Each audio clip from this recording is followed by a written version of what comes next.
کسی بھی معاشرے کی ترقی کے لیے لڑکیوں کو تعلیم دینا بنیادی شرائط میں شامل ہے، اور حال ہی میں گلگت بلتستان کی حکومت نے ایک ایسا فیصلہ کیا ہے جس کی سب تعریف کر رہے ہیں۔ چلاس میں ایک سب جیل ہے جس کا انتظام جی بی اسکاؤٹس کے پاس ہوتا ہے۔ حکومت نے فیصلہ یہ کیا ہے کہ اس جیل کو لڑکیوں کے اسکول میں تبدیل کر دیا جائے گا اور اس اسکول میں 200 لڑکیاں تعلیم حاصل کر سکیں گی۔ اس کے علاوہ دیامیر کا جو کمشنر ہاؤس ہے اسے لڑکیوں کا ہاسٹل بنا دیا گیا ہے۔ اس سے اندازہ یہ ہوتا ہے کہ گلگت بلتستان کی حکومت لڑکیوں کی تعلیم کو کتنی زیادہ اہمیت دے رہی ہے۔ گلگت بلتستان کی حکومت نے لڑکیوں کی تعلیم کے لیے اب تک کیا اصلاحات کیے ہیں، ان کے کیا نتائج سامنے آئے ہیں، اس حوالے سے ہم بات کریں گے۔ ہمارے ساتھ موجود ہیں گلگت بلتستان کے چیف سیکرٹری جناب محی الدین احمد وانی صاحب۔ السلام علیکم محی الدین صاحب۔ وعلیکم السلام سر، کیا حال ہے آپ؟ بالکل ٹھیک سر، تھینک یو سر۔ یہ بتائیے کہ یہ جو بالکل ٹھیک sir, can you hear me properly? تھوڑا سا آپ کو ڈیلے محسوس ہوگا، ہماری آواز آپ کو تھوڑی سی دیر سے آئے گی جناب۔ سر تو بتائیے کہ لڑکیوں کی تعلیم کے لیے گلگت بلتستان میں خاص طور پر کیا کیا انیشیٹوز لیے جا رہے ہیں؟ سر ہم تو اوور آل تعلیم پہ انیشیٹو لے رہے ہیں، لیکن چونکہ ایک سال میں ایجوکیشن میں ہم نے ہیوی انویسٹمنٹس کی ہیں تو اس کا الٹیمیٹ بینیفیشری بچیاں زیادہ ہو رہی ہیں، کیونکہ دیامر ڈویژن میں اور ایک دو اور ڈسٹرکٹس میں بچیاں آلریڈی بہت پیچھے جا رہی تھیں، تو الٹیمیٹ بینیفیشری ان کی جو گروتھ ہے انرولمنٹ میں، کوالٹی لرننگ میں، وہ زیادہ ہو رہی ہے۔ ایک مسئلہ یہ تھا کہ بچوں کے اسکولوں کی تعداد کم تھی، تو نئی بلڈنگ بنانے میں کئی دفعہ ٹائم 2-3 سال لگ جاتے ہیں، تو ہم نے کہا کہ ایگزسٹنگ بلڈنگز جو گورنمنٹ کے پاس موجود ہیں ان کو بہتر یوٹیلائز کیا جائے، تو ہم نے سٹارٹ دیامر سے لیا۔ ہم نے ایک جی بی اسکاؤٹس کے پاس بلڈنگ تھی جو جیل کی ان کے پاس تھی، تو ہم نے ان کو ریکویسٹ کی کہ ہم آپ کو آلٹرنیٹ دے دیں گے، کہیں کور کر دیں گے، لیکن آپ یہ ویکیٹ کر دیں۔ انہوں نے کائنڈ آف دیم تو انہوں نے ویکیٹ کر دیا، اس کو ہم نے انشاءاللہ اگلے 2 ہفتے میں رینوویٹ کر کے with furniture, with digital equipment and library and I T lab انشاءاللہ 2 سے 2.5 ہفتے تک وہ فنکشنل کر دیں گے۔ پھر اس کے علاوہ جو کمشنر ہاؤس بن رہا تھا دیامر ڈویژن میں، آپ یہ دکھ اس بات کا ہے کہ 10 کروڑ خرچ ہو چکے تھے اور ابھی تک صرف گرے اسٹرکچر تھا، اور مزید 5 کروڑ کر کے اس کو کمپلیٹ کرنا تھا، اور یہ اس کے باوجود ہے کہ آلریڈی ایک کمشنر ہاؤس موجود ہے۔ تو میں اس دن جب وزٹ کیا آج سے 3 ہفتے پہلے، تو then I took a decision then and there to convert into a working women hostel for doctors and teachers، کیونکہ دیامر ایک کنزرویٹو سوسائٹی اور دور دراز سے دوسرے شہروں سے خواتین یہاں نہیں آ پا رہی تھی کیونکہ ان کے پاس اکاموڈیشن کی مسائل تھے، تو اس کمشنر ہاؤس کو انشاءاللہ اگلے 2 مہینے میں ہم کمپلیٹ کر کے ورکنگ وومن ہاسپٹل ڈاکٹرز اور ٹیچرز کے لیے کر دیں گے۔ پھر کل میں نے ایک اور فیصلہ کیا کہ یہاں ایک گلگت میں جو کمشنر ہاؤس پہلے سے موجود تھا، تو دوسرا کمشنر ہاؤس بنانے کی کیا لاجک تھی، اس کی کیا وجہ تھی؟ وہی لاجک ہے جو پاکستان میں ہوتی ہے، غلط فیصلے، کانٹریکٹر ڈریون ڈیولپمنٹ۔ اب آپ اسے کیا بہتر سمجھیں گے؟ جب کانٹریکٹر پالیسی میکنگ کریں، ٹھیک ہے سر، سمجھ گئے، کر دیا، بالکل صحیح ہے، سمجھ گئے۔ آپ بھی اتنے ہی بطور بیوروکریٹ آپ اتنے ہی فرسٹریٹڈ ہیں جتنے ہم بطور صحافی جو ہیں فرسٹریٹڈ ہیں، لیکن اب جو جیل کی طرف اور بچیوں کے اسکول کی طرف آئیں تو مجھے 1 منٹ دے دیں کہ کل میں نے ایک چیز ایڈ کی ہے۔ میں یہ بتا رہا تھا کہ کل چیف منسٹر صاحب کے ہاؤس کے ساتھ ایک بلڈنگ ہے چیف الیکشن افسر کی، وہ 50 رومز تھے، وہ بھی ایک state of the art building تھی، اور آج سے کہیں 20-25 سال پہلے وہ بچیوں کا ہاسٹل ہوتا تھا، تو کل میں نے وہ ریٹریو کر لیا ہے، انشاءاللہ اگلے 2-3 ہفتے میں اس کو بھی گرلز کے ہاسٹل میں ہم کنورٹ کر دیں گے، اور کل میں نے اس کا خود جا کے پوزیشن لیا ہے، اور اس میں یہاں پر ہم نے NCA نس اور ڈگری کالج میں جو بچیاں اب یہاں سٹارٹ ہوں گی ان کا ہاسٹل بنا رہے ہیں، تو انشاءاللہ اگلے 3 ہفتے میں وہ تیسرا ہاسٹل بھی گلگت میں بن جائے گا، تاکہ دوسرے ڈسٹرکٹس کی بچیاں آ کے یہاں تعلیم حاصل کر سکیں اور رہ سکیں ایک سیکیور اور ڈگنیفائڈ انوائرمنٹ۔ کیا بات ہے، زبردست۔ تو اچھا، وہ جو جیل والا پلان ہے آپ لوگوں کا جس میں کہ اسکول بننا ہے، وہ اسکول کتنا بڑا ہوگا اور اس کی تھوڑی سی خدوخال بتائیں، وہ کتنے کمرے ہوں گے، اس میں کس قسم کی سہولیات جو ہیں وہ آپ لوگ وہاں پر دیں گے؟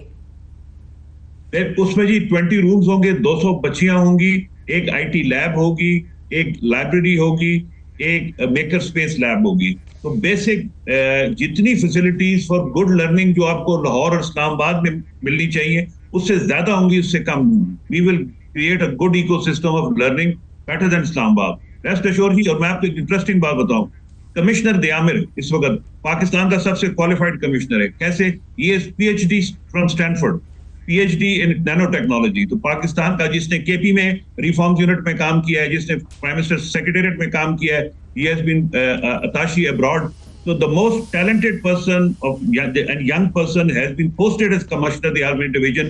ये उस वक्त तवज्जो ही जिसकी सिर्फ एजुकेशन, टेक्नोलॉजी और हेल्थ पे है, और उसने वहाँ एक IT पार्क भी बना दिया है जो इंशाल्लाह अगले एक हफ्ते में फंक्शनल होगा. एंड अब रोज कोई ना कोई एजुकेशन का हम एक नया इनिशिएटिव लाते हैं, क्योंकि हमारी एनरोलमेंट दियामर में तकरीबन 16% बढ़ गई है इस साल. तो हमें जगह शॉर्ट हो गई थी, तो हमने मिलकर ये भी डिसाइड किया है कि अगर हमें जगह इमीडिएटली ना मिले तो हम शाम की क्लासेस भी स्टार्ट करते हैं. फिर हम एडिशनल टीचर्स भी वहां ला रहे हैं. तो we are like tracking speed और हैव अ गुड टीम. इंशाल्लाह आप देखेंगे अच्छे रिजल्ट. हमारे रिजल्ट्स भी अच्छे आए हैं. इस दफा 5वीं और 8वीं में रिजल्ट्स में 10% का स्पाइक आया एक साल में. एक साल में एनरोलमेंट में 20% का इजाफा हुआ. इस वक्त कमिश्नर साहब परेशान है कि सर बच्चे बच्चियां आ रहे हैं, हमें एक्स्ट्रा कमरे चाहिए. एक्स्ट्रा कमरे भी बना रहे हैं, चाहे प्री फैब के हो चाहे जो मर्जी.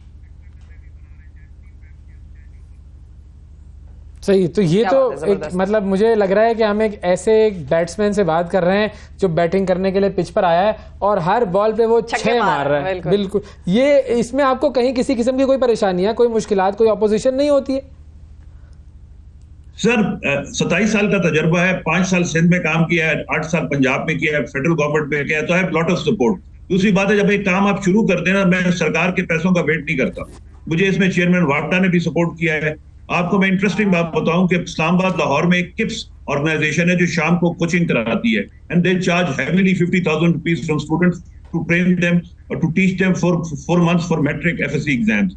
उनको मैं चिलास में भी ले आया हूँ, गिलगित में भी ले आया हूँ, and very kind of chairman वापटा, उन्होंने उसके लिए 2 करोड़ की फंडिंग दे दी है. तो अब चिलास का गरीब बच्चा शाम को वही इवनिंग कोचिंग क्लासेस फ्री में कर रहा है. तो हमने सारे वसाइल, चाहे मुझे बैक करना पड़ रहा है प्राइवेट सेक्टर से, पब्लिक सेक्टर से, और इंटरेस्टिंगली चलास के इन तमाम जो शहर के स्कूल हैं यहाँ पे फ्री मील प्रोग्राम भी स्टार्ट हो गया है. तो बच्चों को फ्री मील भी मिल रहा है, आई टेस्टिंग भी हो रही है, किट्स भी शाम को आ रहा है, डिजिटल लैब्स भी बन रही हैं, नया फर्नीचर भी आ गया, नए स्कूल भी ऐड हो गए. तो T20 का सर का दौर है, तो को सर साल बाद ना पता नहीं मैं हूँ या ना हूँ, कोई और हो, उतनी कमिटमेंट हो ना हो, तो हर दिन को आखिरी दिन समझ के काम करते हैं. सर ऐसा तो नहीं होगा कि जब आप यहाँ पर इस पोस्ट पर ना हो और कोई प्रोजेक्ट आपका अधूरा हो, रास्ते में हो मुकम्मल होने के, तो आप जब यहाँ से कहीं और पोस्ट आउट हो जाएं तो पीछे ये प्रोजेक्ट्स बिल्कुल ठप हो जाएं? ऐसा तो कोई मामला नहीं होगा?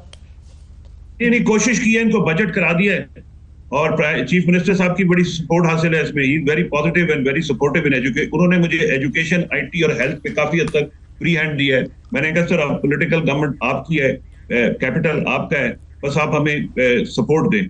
तो अल्हम्दुलिल्लाह so we are working together, the political government, the people, और हमने एजुकेशन को पॉलिटिकल एजेंडे में नंबर 1 कर दिया. आपको मैं 2 चीजें और बताऊं. इस वक्त डेवलपमेंट सेक्टर में हम तकरीबन 22% पैसा सिर्फ एजुकेशन पे खर्च किया और रेगुलर साइड से हमने 17% खर्च किया. तो कैन यू इमेजिन, हमने पिछले साल से बजट ट्रिपल कर दिया एजुकेशन पे और हमने कोई एक्स्ट्रा फंडिंग नहीं ली. हमने दाएं बाएं से एडजस्टमेंट, सेविंग इधर उधर से. तो पाकिस्तान में वसाइल की कमी नहीं है, तरजीहात को दुरुस्त करने की जरूरत. हाँ, तरजीहात को दुरुस्त करने की जरूरत है. बिल्कुल सही फरमाया आपने जी. चीफ सेक्रेटरी गिलगित बल्तिस्तान जनाब मुहिउद्दीन अहमद वानी साहब हमारे साथ मौजूद थे. और बुनियादी जब कोई काम करना चाहे इंसान तो वो कर लेता है. आपको फिर उसके बाद बहानों की, हीलों की, कोई मुख्तलिफ बातें करने की जरूरत नहीं होती. Way there is a will there is a way. और इन्होंने प्रैक्टिकली इस बात को साबित कर दिया. आप सोचे ना, सब जेल जिसकी इमारत का कोई काम जो है वो ऐसे ही कम होता है. एक रेगुलर जेल हो तो उसके हवाले से तो ये है कि ठीक है भाई वहाँ पर कैदी होंगे, लेकिन एक सब जेल है. अब वो आपने बना दी, अब फायदा कोई नहीं है उसका, इस्तेमाल नहीं हो रही. Let's put it to a better use. फिर उसके अलावा दूसरा जो है कमिश्नर हाउस भाई बन रहा है. एक कमिश्नर हाउस बना हुआ है, दूसरा बनाना है आपने नहीं. ये हमारी भी तो प्रायोरिटीज का पता ही नहीं चलता ना. हमें बस हम वो है टैके वाली कौम. टैका हो, गाड़ियां आगे पीछे टीयू टीयू, बत्तियां जल बुझ रही हो और ये पीछे 5 लोग डाले के ऊपर बैठ टीयू टीयू. कोई भी जो आपने बात की ना, ये टीयू टीयू अंदर से निकलती है फ्रस्ट्रेशन. भाई ये तो कोई बात ही ना हुई कि सारी दुनिया में हर चीज की तरक्की पाकिस्तान में हो सकती है. कहाँ बड़े बड़े डैम बन रहे हैं और कहाँ हमारे बच्चों को तालीम की बुनियादी सहूलत ही मुयसर ना हो. आपके जहन में ये मानने वाली बात है? आपको एहसास है कि दुनिया कहाँ चली गई और हमारे यहाँ कितना बच्चा स्कूल का जो है वो स्कूलों से बाहर है और वो रुल रहा है सड़कों पे सिर्फ इस वजह से कि हम उनको वो आर्टिकल 25A के तहत फ्री एजुकेशन नहीं दे सकते और वो खुद अफोर्ड नहीं कर सकते.